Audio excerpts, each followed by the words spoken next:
1. Simon Petrus. Petrus adalah murid Tuhan Yesus yang paling banyak disebutkan di Alkitab dan menjadi pemimpin dari murid-muridnya yang lain. Nama asli Petrus adalah Simeon, nama Aram yang berasal dari kata Simon yang artinya mendengar. Bentuk Yunani Simeon adalah Simon. Ia pertama kali diperkenalkan oleh Andreas, saudaranya, kepada Tuhan Yesus. Petrus sering melakukan pelayanan ke kota-kota lain di luar Yerusalem. Ia pergi ke Lida dan Yope, Antioquia, dan juga Korintus. Hampir bisa dipastikan bahwa Petrus juga ke Roma, pusat kekaisaran Romawi. Kemudian Petrus mendirikan gereja di Roma. Dan tradisi mengatakan bahwa di kota Romalah Petrus meninggal bersama Paulus pada masa penganiayaan Kaisar Nero. Dikatakan bahwa ia disalibkan secara terbalik dengan kepala di bawah atas permintaannya sendiri. Sebab ia merasa tidak layak disalibkan dengan kepala di atas seperti gurunya Tuhan Yesus. Makam daripada Rasul Petrus ini terdapat di dasar gedung Gereja Katolik Basilika Santo Petrus di kota Roma, Vatikan, yang menjadi gereja terbesar di dunia dan pusat dari Gereja Katolik. Petrus meninggalkan warisan berupa kitab suci, yakni surat 1 Petrus dan 2 Petrus, yang diduga kuat ditulisnya dari kota Roma. Selain itu, menurut tradisi dan penelitian para pakar Alkitab, pengaruh Petrus juga sangat kuat di dalam penulisan kitab Injil Markus. Rasul Petrus dalam Gereja Katolik dikenal sebagai pemimpin gereja yang pertama, yang kini digembalakan oleh Paus Fransiskus, yaitu pemimpin Gereja Katolik ke-266. 2. Andreas. Andreas adalah saudara Simon Petrus. Arti namanya dalam bahasa Yunani yaitu jantan. Andreas adalah murid pertama Tuhan Yesus. Sebelumnya ia adalah murid Yohanes Pembaptis. Menurut tradisi, Andreas menghabiskan tahun-tahun terakhir hidupnya di Skythia, bagian utara Laut Hitam. Tetapi sebuah buku kecil yang berjudul Acts of Andrew, kemungkinan ditulis tahun 260 Masehi, menceritakan bahwa ia memberitakan Injil terutama di daerah Makedonia dan juga mati sebagai martir di Patras, Yunani. Dikatakan bahwa Andreas disalibkan di kayu salib berbentuk huruf X, sebuah bentuk religius yang kini dikenal sebagai salib Andreas. Bangsa Skotlandia menjadikan salib Andreas ini sebagai lambang bendera negara mereka. Pada tahun 357, relik Santo Andreas dipindahkan ke Konstantinopel yang kini disebut Turki. Relik merupakan sebuah benda peninggalan ataupun tubuh daripada orang kudus yang dihormati tersebut.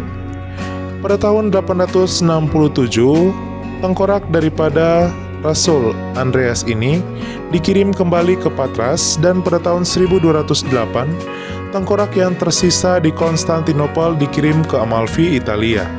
Pada tahun 1908, semua peninggalannya dikembalikan ke Patras, Yunani.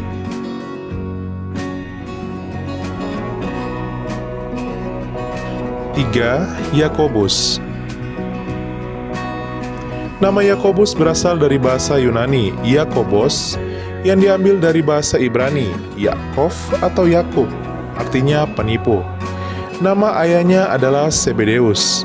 Bersama saudaranya Yohanes, ia dipanggil menjadi murid Tuhan Yesus ketika mereka sedang menjala ikan.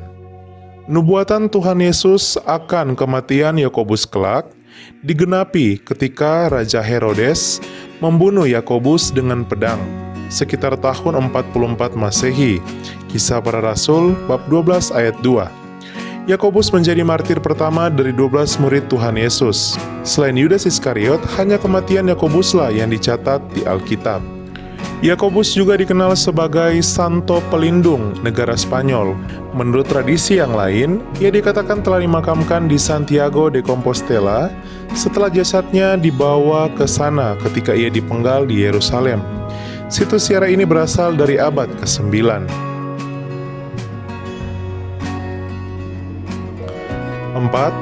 Yohanes. Nama Yohanes dalam bahasa Yunani adalah Ioannes yang berasal dari bahasa Ibrani, Yohanan atau Yohanan yang artinya pemberian Tuhan. Yohanes dikenal sebagai murid yang dikasihi Tuhan Yesus yang bersandar dekat kepadanya pada saat perjamuan Paskah terakhir. Yohanes juga merupakan saudara Yakobus dan mungkin lebih muda daripada Yakobus, sebab di kitab-kitab Injil namanya selalu disebut sesudah Yakobus, kecuali beberapa bagian di dalam Injil Lukas dan kitab Kisah Para Rasul. Tampaknya Yohanes ini sebelumnya adalah murid Yohanes Pembaptis, sebagaimana halnya dengan Andreas. Menurut Polikrates, Yohanes meninggal di Efesus.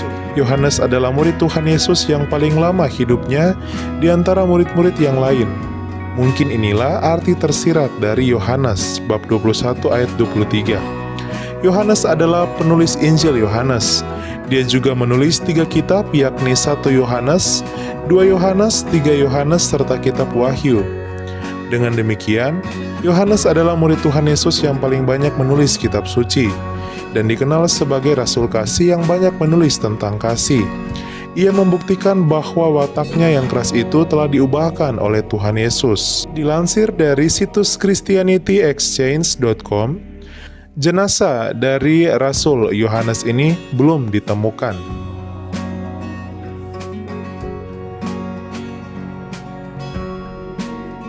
Lima, Filipus. Nama Filipus berasal dari bahasa Yunani, Philippos yang artinya pecinta kuda. Injil Yohaneslah satu-satunya sumber yang memberikan informasi yang cukup rinci mengenai Filipus. Tradisi menyebutkan bahwa Filipus mati sebagai martir di Hierapolis dengan cara kepalanya dipenggal. Namun hal ini belum bisa dipastikan. Pada tanggal 3 Agustus 2011, Direktur Italia National Research Council Francesco De Andria mengatakan penemuan makam tua di kawasan Bukit Syuhada, Turki diawali dengan penelitian geofisika secara intensif di kawasan Hierapolis, salah satu peradaban kuno yang kini berganti nama menjadi Pamukkale.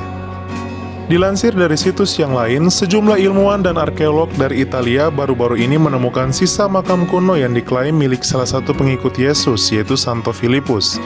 Makam yang terletak di barat daya Turki tersebut sebenarnya sudah digali dan diteliti sejak 10 tahun yang lalu.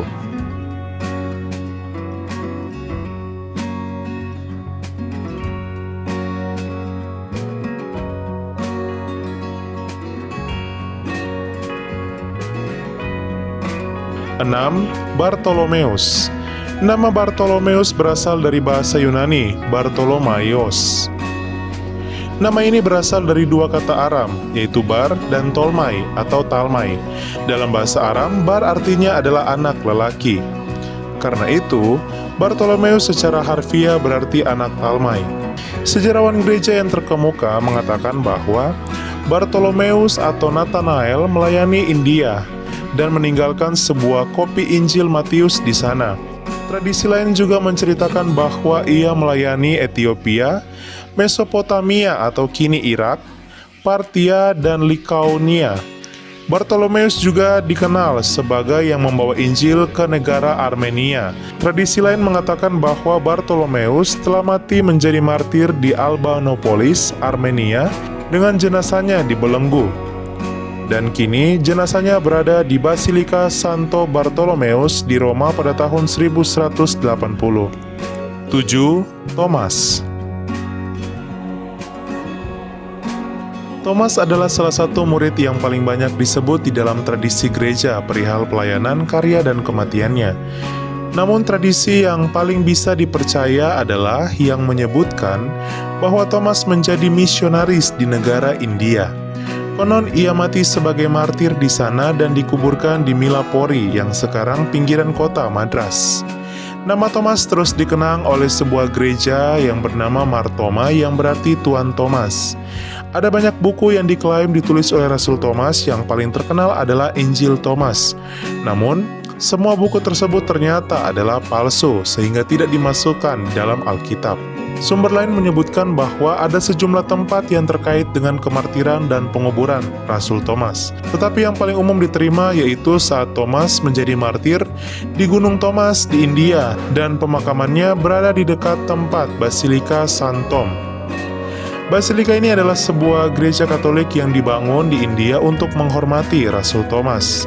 Tidak jelas kapan tepatnya situs itu dikaitkan dengannya, tetapi tampaknya paling lambat adalah tahun 1523. 8. Matius, yang dalam bahasa Ibrani yaitu Matityahu, disingkat Matai yang artinya pemberian Tuhan. Ia adalah seorang pemungut cukai yang kemudian dipanggil Tuhan Yesus menjadi muridnya. Sumber lain mengatakan bahwa Matius dari Kapernaum ini, yang merupakan anak Alfeus, dikatakan dimakamkan di Salerno, Italia, yang kini telah dibangun sebuah katedral pada tahun 1076 untuk menghormati Rasul Matius. 9. Yakobus, anak Alfeus. Kitab-kitab Injil hanya menyebut nama Yakobus anak Alfeus dalam daftar para rasul. Injil Matius bab 10 ayat 3. Sebutan muda ditambahkan mungkin untuk membedakannya dari rasul lain, yakni Yakobus anak Zebedeus. Cerita legenda mengatakan bahwa Yakobus anak Alfeus ini mengabarkan Injil di Persia yang kini merupakan negara Iran dan disalibkan di sana, tetapi hal ini belum dapat dipastikan. Sumber lain mengatakan bahwa ia dirajam sampai mati di Yerusalem, tetapi Nikeporos mengatakan dia disalibkan di Ostrakina, Mesir. Peninggalannya ada di Santi Apostolis, sebuah tempat di negara Italia bersama dengan Filipus. 10. Tadeus. Nama Tadeus dalam bahasa Yunani adalah Tadaios, disebut dalam Injil Matius dan Injil Markus. Di dalam Injil Lukas, ia disebut sebagai Yudas, anak Yakobus. Tadeus pergi kepada Abgar setelah kenaikan Tuhan Yesus ke surga, dan ia tetap berada di sana berkhotbah di beberapa kota di Mesopotamia atau Irak. Sementara tradisi lainnya menyebutkan bahwa Tadeus dibunuh oleh ahli-ahli sihir di kota Suanir di Persia, Iran, dengan menggunakan pentungan atau lemparan batu. Sumber lain mengatakan bahwa Rasul Yudas Tadeus ini peninggalannya berada di Basilika Santo Petrus di Vatikan, Roma, Italia, di kompleks yang sama dengan Rasul Petrus. 11. Simon orang Selot. Di dalam naskah bahasa Yunani Injil Matius dan Injil Markus menyebutkan seorang murid bernama Simon orang Kanani. Di dalam Alkitab bahasa Indonesia terjemahan lama, nama inilah yang dipakai. Tetapi di dalam Alkitab bahasa Indonesia terjemahan yang baru, yang dipakai adalah Simon orang Selot. Injil Matius bab 10 ayat 4. Selotes adalah kata Yunani yang artinya orang yang penuh semangat. Selain itu, nama Simon Selot juga berarti sosok yang rajin. Nikeporus dari Konstantinopel atau Turki, seorang penulis dari rohaniawan Kristen menulis, Simon yang lahir di Kana, Galilea yang juga disebut orang Selot, telah menerima Roh Kudus dari surga mengadakan perjalanan ke Mesir dan benua Afrika, lalu negara Mauritania dan negara Libya untuk memberitakan Injil. Dan ajaran yang sama diajarkan juga di seputar Samudra Atlantik dan kepulauan yang dikenal sebagai Britania atau Inggris Raya. Sumber lain mengatakan bahwa peninggalan daripada Simon orang Selot ini berada di Basilika Santo Petrus di Roma, di kompleks yang sama juga dengan Petrus. 12. Yudas Iskariot. Nama Yudas dalam bahasa Yunani adalah Iudaios, yang berasal dari bahasa Ibrani Yuhda atau Yehuda yang artinya bersyukur. Sedangkan kata Iskariot berasal dari bahasa Ibrani Iskriot, yang secara harfiah berarti orang dari Keriot. Sumber lain mengatakan bahwa Yudas Iskariot meninggal di Akeldama dan mungkin masih di sana, tetapi tidak ada yang sangat tertarik untuk meneliti dan juga memuliakan makam daripada pengkhianat tersebut. 13. Matias, pengganti Yudas Iskariot. Setelah kematian Yudas Iskariot, Rasul Petrus mengusulkan untuk memilih pengganti pengkhianat tersebut, sehingga jumlah rasul tetap 12 orang. Lalu Petrus memberikan beberapa persyaratan tertentu yang harus dimiliki oleh rasul yang baru, yakni harus mengenal Tuhan Yesus mulai dari baptisan Yohanes sampai hari Yesus terangkat ke surga. Para rasul menemukan 2 orang yang memenuhi persyaratan, yakni Yusuf yang juga dikenal sebagai Yustus dan Matias. Mereka membuang undi untuk menentukan pilihan, dan pilihan jatuh kepada Matias sehingga ia ditambahkan pada bilangan para rasul.